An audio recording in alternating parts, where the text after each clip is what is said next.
तुम खड़ी क्यों हो क्लास में? सीट नहीं मिल रही? आगे आ जाओ, थर्ड लाइन में आ जाओ, थर्ड लाइन में बैठा लो बेटा इसको। फिर तेरी बहन को जब कोई कहेगा यहाँ आके बैठ जा, फिर अच्छा लगेगा? थोड़ा लिमिट में रहना चाहिए ना। बैठ जाओ बेटा। चलो अपने देखो, अपने व्यवहार को ऐसा रखो जैसा तुम दूसरे के साथ करो, तुम्हारी बहन के साथ वही होगा।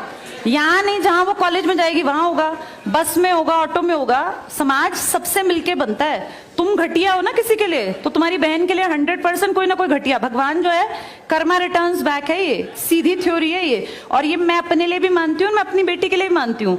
मैं जैसा कर रही हूँ ऐसा ही मेरे साथ होगा, या मेरे घर वालों के साथ। तुम जैसा कर रहे हो ऐसा तुम्हारे भाई बहनों के साथ होगा ही होगा। हम किसी भी बेटी के साथ गलत करेंगे ना, तो अपने आप को इसके लिए तैयार रखना कि मेरी बहन भी पढ़ने निकलेगी। आज छोटी है तो कल निकलेगी। चाचा की बेटी, मामा की बेटी, ऐसा नहीं कोई घर में रिश्ते ही ना हो, माँ भी तो होगी। जैसा तुम कर रहे हो ऐसा तुम्हारी माँ के साथ जरूर घटित हुआ होगा।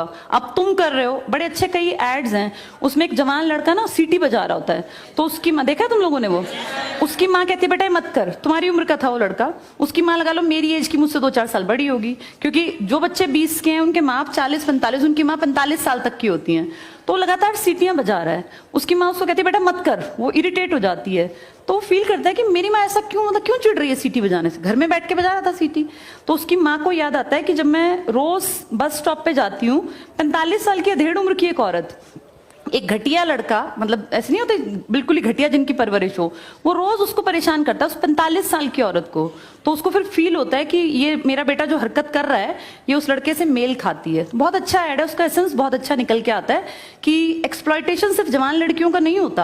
आप गलत कर रहे हो ना, कोई आपकी माँ के साथ, आपकी बहन के साथ कहीं ना कहीं कोई गलत करेगा फिर। इसलिए समाज को अच्छा बनाओ, क्लास को ऐसा बनाओ, कोई लड़की वहां से अगर आ रही है और तुम कह रहे हो यहाँ आ जा, तो ये ठीक है। ये अपने आप सोच के देखो, ये हमारी परवरिश को भी दिखाता है कि हमारी परवरिश कैसी माँ ने की है।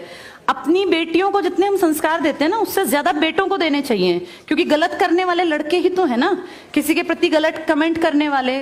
ये ठीक नहीं होता।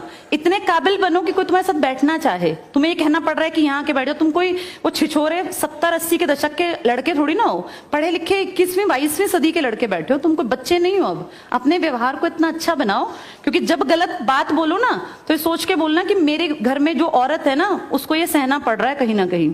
तुम ही लोगों ने समाज बना रखा है, इसको घटिया बना लो चाहे अच्छा बनाओगे तो पूरा समाज अच्छा बन जाएगा। घटिया बनाओगे तो तुम्हारी माँ को भी 100% सुनना पड़ता होगा, क्योंकि ये कर्म है, ये किसी को नहीं छोड़ते। तुम सबको चार दीवारी में नहीं रख पाओगे, तुम्हारी माँ को भी कहीं ना कहीं बाहर निकलना पड़ता है, चाहे वो मार्केट सब्जी लेने जाती हो, गाँव में रहते हो तो गली में तो निकलती है ना, उसको भी सुनना पड़ता होगा, क्योंकि समाज बनाने वाले तुम ही लोग हो। तो ये ध्यान रखो सबको कि भाई किसी को हमारे किसी भी कमेंट से